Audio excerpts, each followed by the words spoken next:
Hello दोस्तों, मैं हूं मदन राठौर। आपके अपने YouTube चैनल स्टडी सेंटर 96 में आपका स्वागत है। तो आज की क्लास में हम बात करेंगे 24 अक्टूबर से संबंधित महत्वपूर्ण करंट अफेयर्स के प्रश्नों पर, जिसमें पहला प्रश्न है कि हाल ही में विश्व स्वास्थ्य संगठन WHO द्वारा किस देश को आधिकारिक तौर पर मलेरिया मुक्त घोषित किया गया। तो अभी हाल ही में WHO विश्व स्वास्थ्य संगठन ने मिस्र देश को मलेरिया मुक्त घोषित किया है। यह जो मिस्र देश है यह अफ्रीका महाद्वीप का 5वां ऐसा देश है जिसे WHO ने आधिकारिक तौर पर मलेरिया मुक्त घोषित किया है। अब देखते हैं कि जो मलेरिया है किस प्रकार फैलता है। तो जो मलेरिया है ये प्लाज्मोडियम नामक प्रोटोजोआ से यह रोग फैलता है, ये ध्यान रखना है। और इसका जो वाहक होता है, तो इसका जो वाहक है वो मादा एनाफिलीज मच्छर है, यह इसका वाहक होता है, ध्यान रखना। आपको इससे क्वेश्चन बहुत एग्जाम में आते हैं। अब बात कर लेते हैं मिस्र के बारे में। तो जो मिस्र की राजधानी है काहिरा, ये भी ध्यान रखना है। और इसकी जो मुद्रा है वो मिस्र पाउंड है।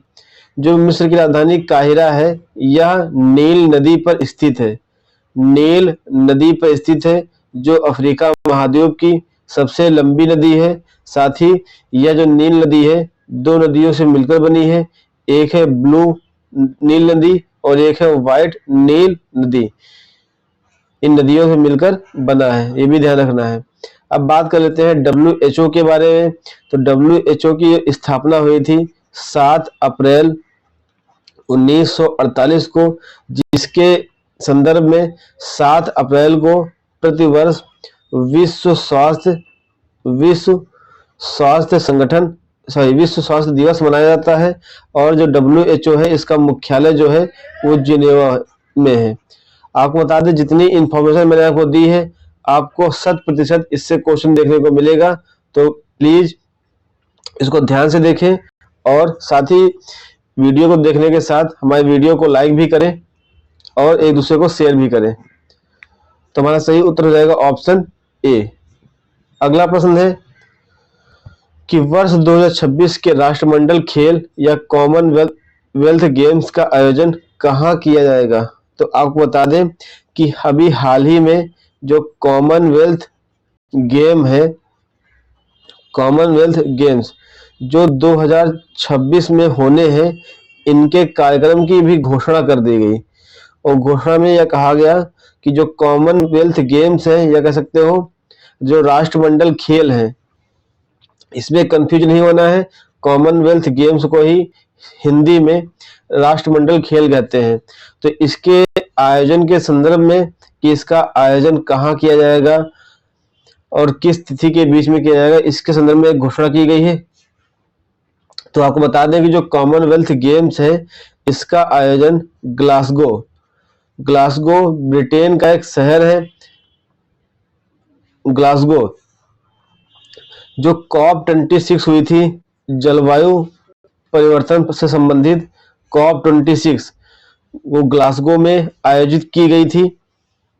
इसी ग्लासगो शहर में कॉमनवेल्थ गेम्स 2024 आयोजित किए जाएंगे। आपको बता दें कि जो अभी UPP का एग्जाम हुआ था उसमें यह क्वेश्चन पूछा गया था कि COP26 का आयोजन कहाँ किया गया था। तो ध्यान रखना है ग्लासगो में, क्योंकि इसमें कुछ ऐसे समझौते किए गए थे कि इससे क्वेश्चन अभी आने वाले 2-3 साल तक बनते रहेंगे कि ग्लासगो में COP26 का आयोजन किया गया था। आपको बता दें कि जो कॉमनवेल्थ गेम है इसका आयोजन ग्लासगो में होगा और यह 23 जुलाई से लेकर के 2 अगस्त 2026 तक आयोजन किया जाएगा। साथ ही जो कॉमनवेल्थ गेम है यह 4 वर्ष में एक बार आयोजित किया जाता है। और इसका जो पहली बार आयोजन हुआ था वह 1930 में कनाडा में एक शहर है जिसका नाम है हैमिल्टन। हैमिल्टन। यहाँ पर पहली बार इसका आयोजन किया गया था। आपको ध्यान रखना है कि कॉमनवेल्थ गेम उन देशों का एक सम्मिलित रूप है जहां पर ब्रिटिश ने मतलब कि अपना औपनिवेशिक राज्य स्थापित किया था। तो उनके संदर्भ में राष्ट्रमंडल खेल का आयोजन किया जाता है या प्रति 4 वर्षों में एक बार किया जाता है, ये भी ध्यान रखना है। तो इस बार जो 2026 का खेल होगा यह ग्लासगो में आयोजित किया जाएगा। हमारा सही उत्तर हो जाएगा ऑप्शन ए। आपको बता दें कि इससे पहले यह खेल ऑस्ट्रेलिया में आयोजित होना था, लेकिन वहां की सरकार ने आयोजन करने से मना कर दिया, तो इसके बाद कॉमनवेल्थ गेम्स का आयोजन ग्लासगो में किया जाएगा। बात कर लेते हैं कुछ इससे जुड़ी महत्वपूर्ण बातों पर कि जो ग्लासगो में ये 23 जुलाई से 2 अगस्त 2026 के बीच में इसका आयोजन किया जाएगा। तो इसमें कुल 10 इवेंट ही शामिल होंगे। इससे पहले जो 2022 में कॉमनवेल्थ गेम हुआ था उसमें कुल 19 इवेंट शामिल थे, लेकिन जो 2026 में यह कॉमनवेल्थ होने वाला है इसमें केवल 10 इवेंट ही शामिल होंगे। यह महत्वपूर्ण इसलिए बन जाता है क्योंकि इसमें से 9 ऐसे खेल हैं जिसको इस इवेंट से बाहर कर दिया गया है, और यह कारण बताया गया है कि बजट की कमी की वजह से इन 9 इवेंट्स को बाहर कर दिया गया है। ज्यादा महत्वपूर्ण है, लेकिन आप एक बार इस पर नजर डाल लेते हैं कि कौन से खेल इसमें है, कौन से खेल नहीं है। तो जो खेल नहीं है कौन निकाले गए हैं, तो ये ज्यादा महत्वपूर्ण एग्जाम पूछ सकता है कि इसमें से कौन से खेल जो है इसमें मतलब कि बाहर कर दिए गए हैं। तो बैडमिंटन है, शूटिंग है, cricket, hockey, squash, table tennis, कुश्ती, ट्रायथलन और आर्चरी। आपको बता दें कि ये जो खेल बाहर किए गए हैं इससे भारत को ज्यादा नुकसान हुआ है, क्योंकि जो इसमें खेल है इसमें भारत के लिए मेडल पक्के होते थे, लेकिन ये खेल बाहर हो जाने से भारत को ज्यादा नुकसान होगा इस इवेंट में। तो ये भी ध्यान रखना कि इस बार जो इवेंट होगा उसमें केवल 10 इवेंट शामिल किए जाएंगे, जिनके नाम है athletics, swimming, artistic, gymnastic, track cycling, netball, weight lifting, boxing, judo, bowls और बास्केटबॉल। महत्वपूर्ण नहीं, बस एक बार नजर डालेंगे तो अगर एग्जाम में क्वेश्चन आएगा तो आप कर भी देंगे। अगला प्रश्न है कि अंतरराष्ट्रीय हिम तेंदुआ दिवस कब मनाया जाता है। तो आपको बता दें कि जो अंतरराष्ट्रीय हिम तेंदुआ दिवस है यह प्रतिवर्ष 23 अक्टूबर को मनाया जाता है। जो तेंदुआ है, हिम तेंदुआ का जो वैज्ञानिक नाम है, इसका वैज्ञानिक नाम है पैंथेरा अंसिया, यह इसका वैज्ञानिक नाम है, ध्यान रखना है। हमारा सही उत्तर हो जाएगा ऑप्शन सी। 23 अक्टूबर को प्रतिवर्ष अंतरराष्ट्रीय हिम तेंदुआ दिवस मनाया जाता है। अगला प्रश्न है कि हाल ही में चर्चा में रहा दाना चक्रवात का नाम किस देश ने दिया है। अब ये चर्चा में क्यों रहा है, तो जो दाना चक्रवात है ऐसा माना जा रहा है कि यह जो दाना चक्रवात है भारत के पूर्वी तटीय क्षेत्र में उड़ीसा, पश्चिम बंगाल,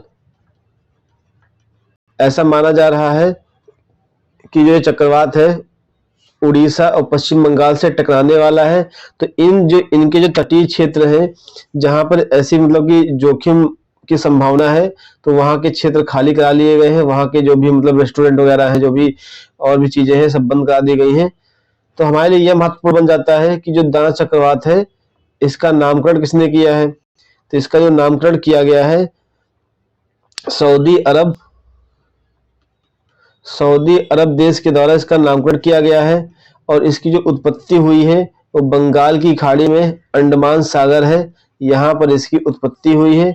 और सबसे बड़ी बात कि जो दाना नाम दिया गया है, तो दाना का जो अर्थ होता है वह अर्थ होता है इसका उदारता, ये भी ध्यान रखना है। तो हमें इतनी बातें ध्यान रखनी है। तो हमें बताना है कि किसने इसका नाम दिया। तो सही उत्तर हो जाएगा ऑप्शन सी, सऊदी अरब। अगला प्रश्न है कि हाल ही में किसने बीएसएनएल का नया लोगो लॉन्च किया है। तो आपको बता दें कि अभी हाल ही में ज्योतिरादित्य सिंधिया ने बीएसएनएल का नया लोगो लॉन्च किया है। साथ ही बीएसएनएल भारत संचार निगम लिमिटेड ने लोगो के साथ साथ 3 नए पिलर्स भी लॉन्च किए हैं। ये 3 नए पिलर्स कौन कौन से हैं, जिसमें से एक है सिक्योरिटी, सिक्योरिटी, अफोर्डेबिलिटी और रिलायबिलिटी, ये 3 जो ऐसे हैं पिलर्स जो बीएसएनएल के द्वारा लॉन्च किए गए हैं। साथ ही ज्योतिरादित्य सिंधिया ने बीएसएनएल का नया लोगो लॉन्च किया है। हमारा सही उत्तर हो जाएगा ऑप्शन डी। अगला प्रश्न है कि हाल ही में संस्कृति और एकता का प्रतीक फूल वालों की सैर उत्सव कहाँ शुरू हुई है? तो आपको बता दें कि जो दिल्ली की मुख्यमंत्री हैं आतिशा जी, उन्होंने हाल ही में संस्कृति और एकता का प्रतीक वाला जो एक उत्सव है जिसका नाम है फूल वालों की सैर, फूल वालों की सैर,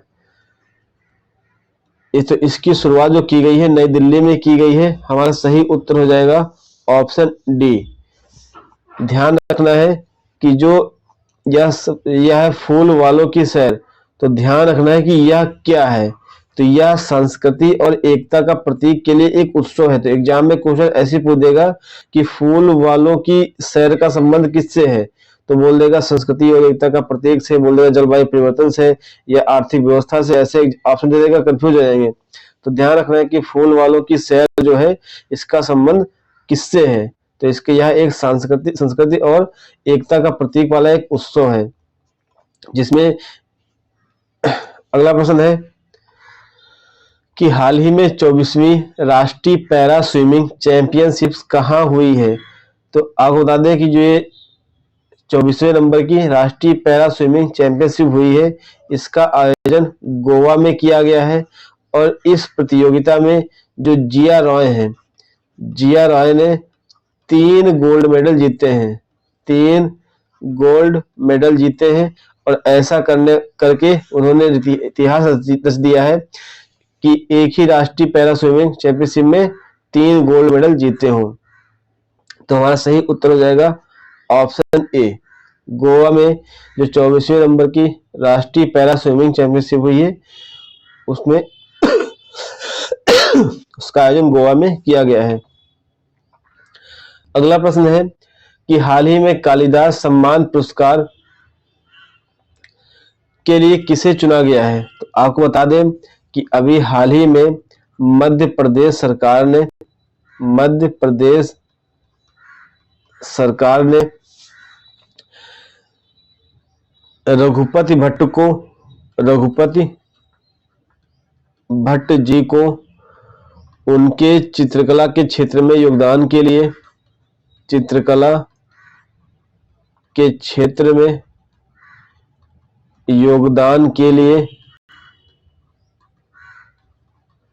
जो 2023 का कालिदास सम्मान पुरस्कार है वह प्रदान किया गया है। तो हमारा सही उत्तर हो जाएगा ऑप्शन सी। रघुपति भट्ट जी को यह पुरस्कार दिया गया है 2023 का कालिदास सम्मान पुरस्कार। अगला प्रश्न है कि हाल ही में चर्चा में रही पुस्तक mountain mammals of the world का संबंध किससे है? आपको बता दें कि अभी हाल ही में जो एम.के. रंजीत सिंह है, इनसे संबंधित पुस्तक जो है mountain mammals of the world, इसका विमोचन नई दिल्ली में किया गया।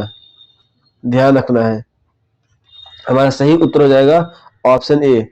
यह जो एम.के. रंजीत सिंह है, ये जो पुस्तक है mountain mammals of the world, इस पुस्तक का संबंध एम.के. रंजीत सिंह से है। अगला प्रश्न है हाल ही में सैन्य खुफिया शहीदों को समर्पित देश का पहला सतर्क पार्क का उद्घाटन कहाँ हुआ है?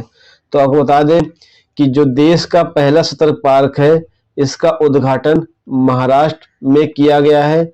और यह जो सतर्क पार्क है इसका संबंध जो सैन्य खुफिया से संबंधित हमारे शहीद है यह उनको समर्पित होगा। तो हमारा सही उत्तर हो जाएगा ऑप्शन बी, महाराष्ट्र।